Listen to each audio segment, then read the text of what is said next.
Lots of people getting in touch about this morning. Lots of parents really worried because, of course, it's one thing if your child is being bullied and it's another thing if you're worried but your child can't talk to you about it. If they do say something or you see signs, what's the best approach? I think the best approach is to stay as calm as you possibly can. Let them know that anything they tell you is not going to shock you. You're not going to suddenly rush in and try and deal with it if that's what they don't want, but that you will do everything in your power to help them. Well, that's interesting, isn't it? Because as a parent, I think if I was told my child was being bullied, my absolute primary instinct want to rush in there. Would be to say to the teacher, sort this out. Who are the children? What are you doing to help?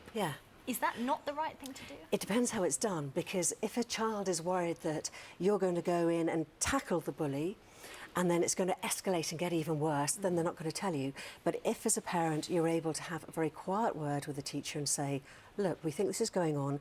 Can you keep an eye on this particular child and see if you can catch them red-handed yourself so that they don't know it's my child that said something? Because otherwise, your child is going to just keep it to themselves and you won't know what's going on. Right. Well, Tinie Tempah's here with us now. Tinie, in you come. You're a busy man.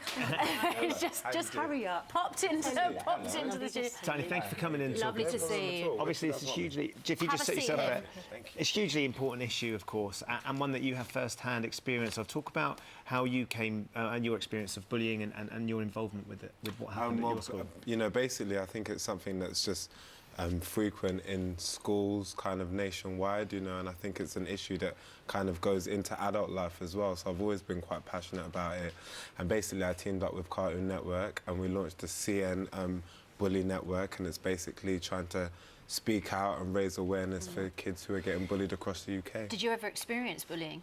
I mean, personally, I think everybody's experienced bullying in a particular way. I had one particular incident where I helped somebody who was in my school who was getting bullied quite a lot, actually, and just basically by being there for him. And it's quite a thing, though, isn't it? Because when lots of people see someone being bullied, it's very easy to keep your head down and stay away because you don't want the bully to turn on you. What made you particularly stand up for that person, Tinie? Do you know what? It was actually just getting to spend time with him and get to know him and just realising that, you know, he wasn't the sort of person people were making him out to be.